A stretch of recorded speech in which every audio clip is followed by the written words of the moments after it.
Hello everybody, this is Coach Ryan here at the University of West Alone. Today we're going to actually make poi stew. We're going to do it in bits and pieces. We're going to cut and paste, but eventually we're going to get done. The first thing that I want to do is wash my hands. Here's the hand washing sign. It gives you the directions for people that are not familiar with hand washing station. So you get the soap here. The water should run as you're going like this, and you want to wash your hands thoroughly. Especially when you're cooking food. Okay, so I'm just going to do an abbreviated version because I already washed my hands. Okay, and then I'm going to get a napkin. We always have to have napkins present near the hand washing station so you can wash your hands, wipe your hands thoroughly. This is called a 3-compartment sink. This is where we would wash our dishes after we cook and prepare the food. And this third compartment is a sanitizing station.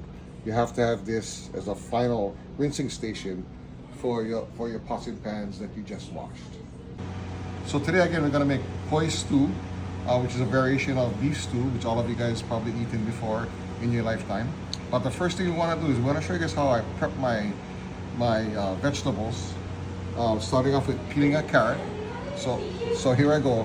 You want to get a pan so that you can put your waste in. You don't want to go and put it over a rubbish can, because in case you drop the carrot, then you gotta all do it all over again. So really, just a basic potato peeler, and just go like this. It's pretty simple. I pre-washed the carrots already, I rinsed it out, and you really want to do that because you don't know whose hands was on it at the supermarket or at the farmer's market. You don't know who touched it. So after peeling it like this, right, we'll put it in a dish separately from the one that you are taking it from. When cutting on a cutting board, you want to make sure that the cutting board is nice and safe. You want to put a little damp cloth underneath, if you can see the cloth underneath, so that the cutting board don't move. I have a very sharp knife as well. Using a sharp knife makes it easier to cut the vegetables so that you don't get hurt. So here's a vegetable that I just peeled, took off all the skin, and to make it easier to work with, I'm going to cut the top end off. As you can see, I'm going to grip it like this so that my knife can slide over here, and I'm going to cut it, take the end off, and make it flat. And that's what you get. And I'm going to also do the tip like this side as well. See, again. And we're going to make this. We're going to do like a small dice right now because we're going to use it as part of our mirepoix. Mirepoix is a French term for carrots, onions, and celery that you use to help the food taste delicious. So I'm going to cut it again into pieces that I can work with. I'm going to cut it there. I'm going to cut it there. But it's round, so it's very dangerous. So what you want to do then is cut the end off a little bit, like that. So now it's flat. The bottom is flat. Now you can work and make it the size that you want. So I want it small dice, which is a quarter by quarter. Right, so you start off with that, and then you also do quarter and a quarter here. And then I'm going to finish it off by doing a quarter and a quarter, a quarter, a quarter. And so that is what we're looking for when doing the beef stew. We don't want it too small because it's going to dissolve really quickly in the thing. I want it to dissolve a little slower because it's going to take a lot of time for a lot of the other vegetables to soften up and to be ready to eat. So this is how you prep a carrot. So now we're going to prep the onion. As you can see, I got a large onion and a small onion. And for this demonstration, we're just going to do the small onion, but I'm going to prep the large onion a little bit later. So again, if you see the onion, you could peel the skin off of it. It's just easier. It's just easier if you cut the end off on this side, right? And then you can peel the skin easier. You can use the back of your knife, you can use a spoon, fork, whatever it is. I'm just going to use my nails since I washed my hands. And it comes out pretty easy. You want to get this first layer off because, for one, it just looks ugly, and two, it might not taste good. I don't know. I've never tried to eat the skin off an onion. Some people start crying at this point because the onion gives off some, I don't know what it is exactly. But yeah, if you rub your eyes right now, you're gonna start crying. So with this in, you want to leave the stem side on for dicing. And so we're just gonna split it in the middle first. And you notice you get the two equal halves here, right? And this side is a little bit ugly, so I'm just gonna cut a little bit more off until I get what I'm looking for. And then what I'm gonna do is then I'm gonna make slits in it, starting from the side here, and then here, down the middle, and back on top this side, right? And then I'm gonna cut it into the pieces the size that I want. Again, so it should look like that, and if I spread it out properly, it should be the same size as the carrots. I gotta cut it better than that. Okay, so again, and then I'm gonna not waste it, I'm just gonna cut it to the size that I want. And then just toss away this little piece here. Okay, so that's that piece right there. I'm gonna do the other side again. I'm gonna cut the little slits to the root, all the way to the root, on all of the sides. You can even do one in the middle on the bigger onions. Okay, and then you have a little bit smaller dice now. So if I cut it here again, and again, no wasting. Notice the difference between the dice sizes again. It's called part of the mirepoix, and that's how you cut onions. So this is the last part of mirepoix, it's celery. Personally, I don't like celery, but I can't taste it when I'm making a beef stew. So it's something that I add because everybody likes it, but I personally don't eat celery. So here goes. I'm gonna cut the ends off.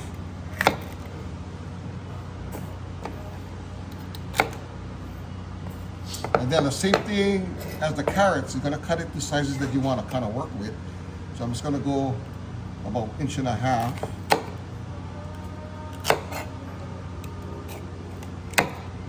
So now you're working with this, right? Then you wanna kind of split this into the sizes that you want.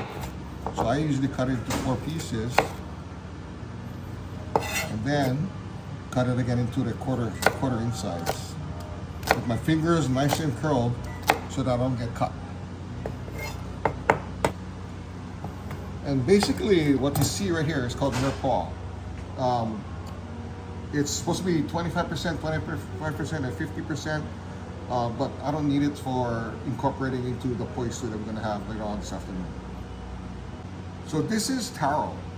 I previously harvested from my patch, and I steamed it for 4 hours. And if you don't steam it, you'll have itchy mouth or itchy throat. If you eat it, you must prepare this properly. I skinned it, and then I'm going to use this instead of potatoes in the pois stew. Okay, and so to easy to prepare, you just want to cut it into pieces that you would see it eating a potato. And I'll just cut these ones in half, like that.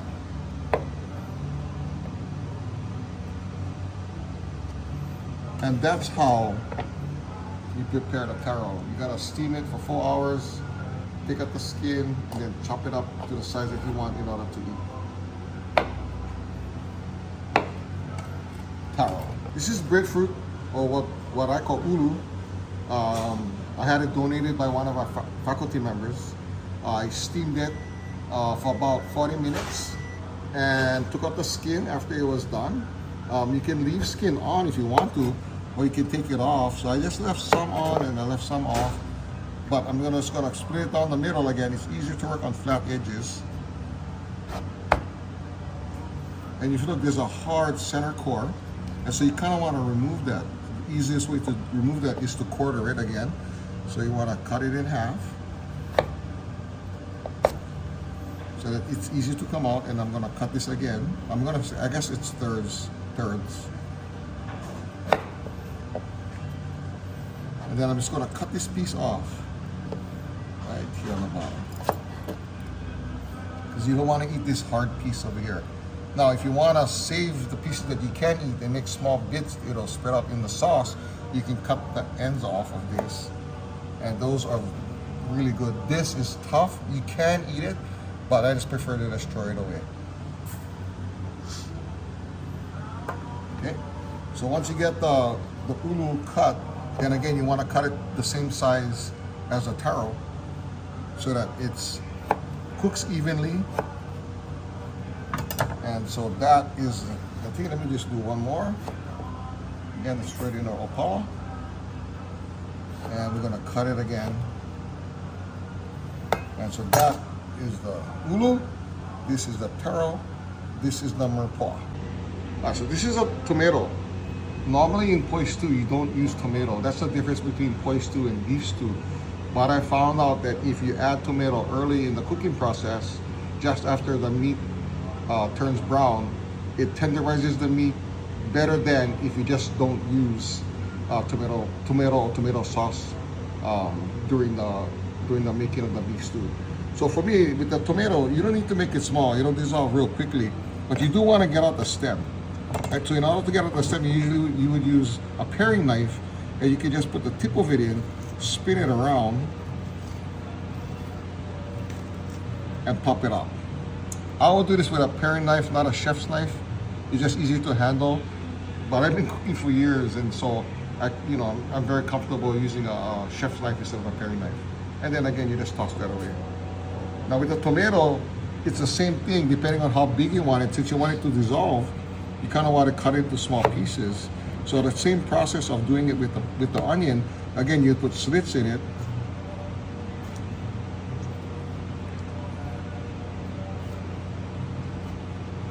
And then you run your knife through it like this. And so you get what looks like lomi salmon pieces.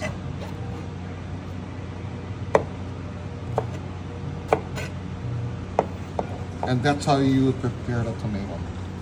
And if you use fresh tomatoes, the stew will not turn red like if you're using tomato sauce or tomato paste.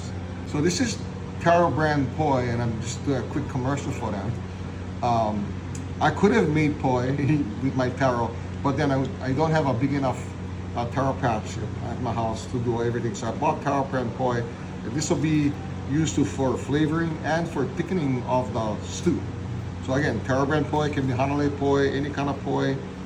You don't need to thin it out. It's just ready to go. You can just add it towards the end of the cooking process. And lastly, the final thing that we need is actually the beef. And so I've pre-cut the beef. So I'm just going to show you guys one real cut again. Again, curling your fingers properly, putting the blade against the flat of your finger, and then cutting through the beef one easy stroke is the best way to prepare beef and the safest way. All right, guys, we're back, ready to put everything together. So right now, you guys just had a visual view of the poi, some tomatoes that I'm going to incorporate. We have taro leaves that I already steamed for 3 hours. We have the mirepoix right here, which is consisted of celery, carrots, and onions. Of course, we have the beef that I cut earlier today. I have the ulu or breadfruit. I have carrots, and I have taro. These are the main ingredients for the poi stew today. But we also need things like beef stock, beef broth, chicken stock. We need oil. We need Hawaiian salt. We need garlic salt, cornstarch to thicken it up. I also put Tabasco and Worcestershire sauce. And of course, you need bay leaves. So let's get started. In this jar, I have a homemade Hawaiian salt. It's basically made with alai salt from Kauai, and then this regular sea salt that I purchased in a store. That's why you guys can see that it's red, a little bit inside there. There's also some Himalayan salt in there. There's a special ingredients that I cannot share with you guys right now, because it's a secret recipe. So you take a handful of the salt, spread out the meat, and just get it in there nice. And then just mix it all around. So I'm using my gloves again, making sure I get everything salted. Get a nice big pan.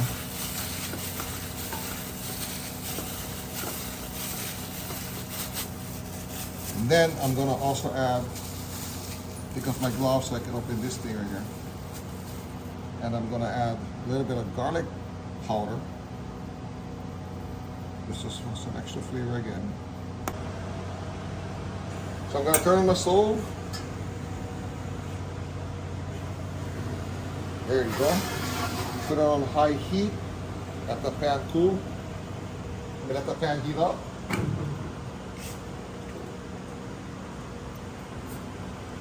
Just gonna add simple vegetable oil. You can use canola oil or any kind of oil, just so that it doesn't stick in the pan. And you hear the crackle of the oil.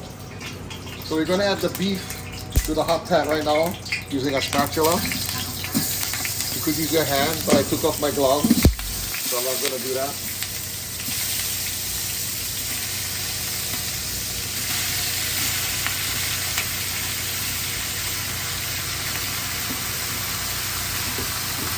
It's all in there.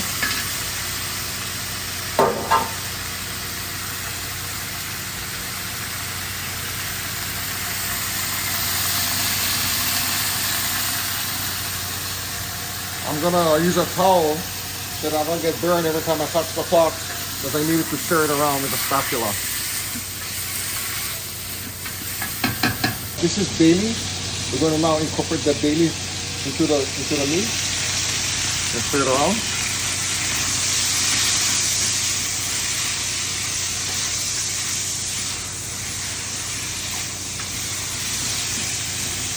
I'm going to reduce the heat.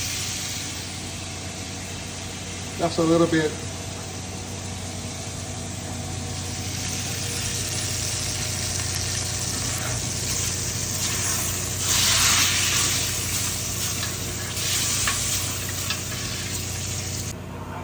Alright, so now we're going to add the mirepoix. Again, that consisted of celery, carrots, and onions. And I'm also going to add a little bit tomato so that I can get the meat nice and tender.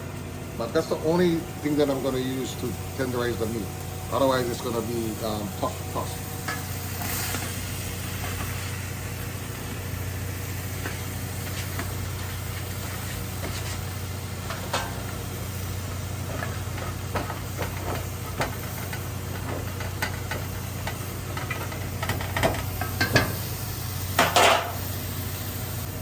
Okay, I'm going to give it a stir and have that incorporate with the beef.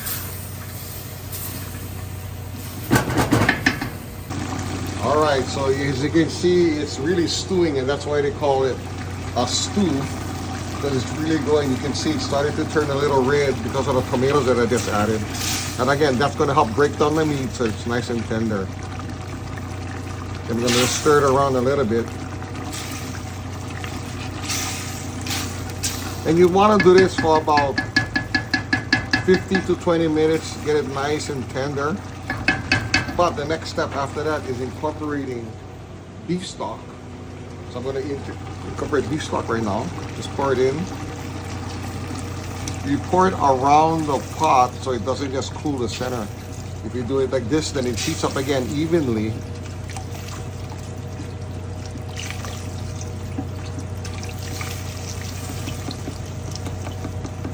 And as you can see, it barely did any damage to cover the meat. You'd want it a little bit higher, so I'm going to incorporate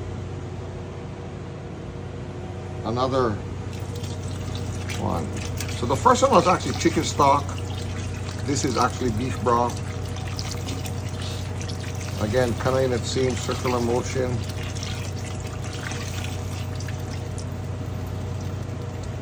Right? After you're done, you're going to stir it up again just to make sure everything gets incorporated. Both the beef broth, the chicken, the stock, and the meat, and the mirepoix that has been stewing with the tomatoes. And then I'm going to put it on high heat to get it to a boil and cover. Okay, so at this point we've reached, it's at a nice boil. So I have my carrots. Carrots is the only product that I haven't steamed ahead of time. So we're going to put this in first so it can break down a little bit. I put salt and pepper on it just so that it has some seasoning. I'm just going to add it to the soup right now.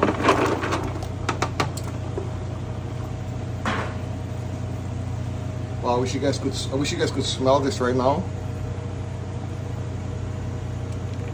Stir it in there a little bit. I'm gonna let it boil and simmer for about 5 minutes before I add the other products in. And we're about 15 minutes before we're done. All right, we're gonna add a couple more ingredients before we add the final couple products in. So here we go. We got some Worcestershire sauce. Worcestershire sauce is used for steaks mainly.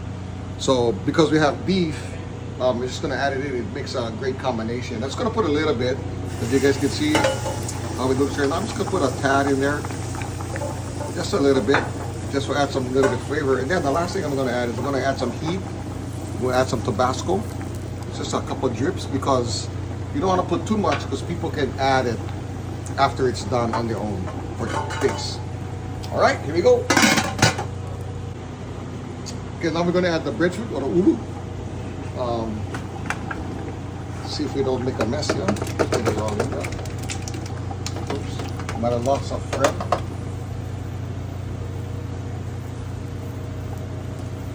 So we're going to wait for that to reach. All right, so lastly we're going to add the taro. I have some taro leaves that I pre-boiled. Taro that I pre-boiled too. Again, for taro, you got to be real careful. You got to boil it between 3 to 4 hours. Otherwise, you're going to get that itchy mouth or itchy throat, and that's just irritating. It lasts a couple hours, and there's really nothing that you can do about it. So again, you cannot just throw taro right in. You have to pre-cook this ahead of time to get it ready, chill it, and then it's ready to go right now. So we're going to add the final 2 products last.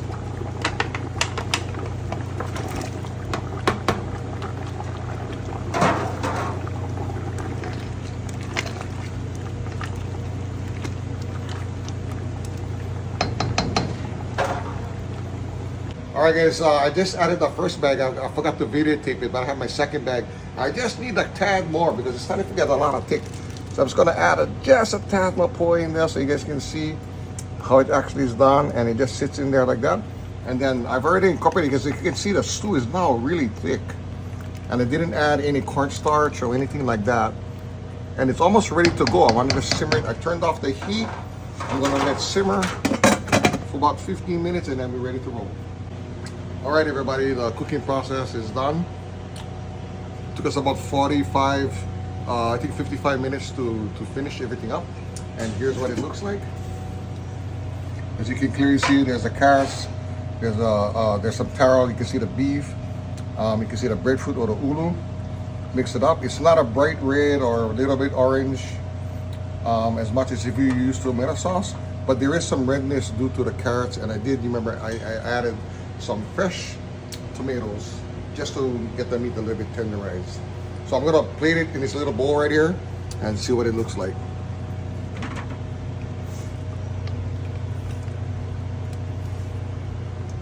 That's the ulu and the carrots.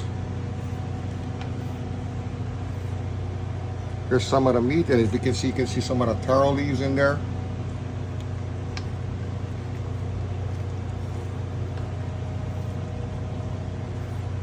All the taro that I added in broke down, and there's just a little bit of whole pieces left, but pretty much this gravy, if I can get it out, this gravy right here is all the taro that has melted down or broken down and became the sauce.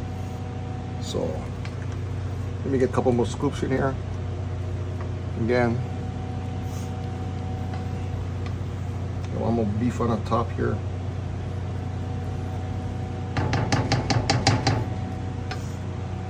So again, this is poi stew, the recipe created by my mother. I incorporated a couple of different things. I added, again, stuff that is normally not in there. It's carrots, breadfruit, and the difference between poi stew and luau stew is you don't add as much of the taro leaves in there when cooking the product down, and it is a little bit thicker as far as the gravy goes. So if you guys have any questions and want to learn about cooking, you can contact me. My name is Coach RP. I'm at University of West Oahu, and you can leave an email at imwest@hawaii.edu. Again, Coach RP at imwest@hawaii.edu. Aloha everyone, and time for grind.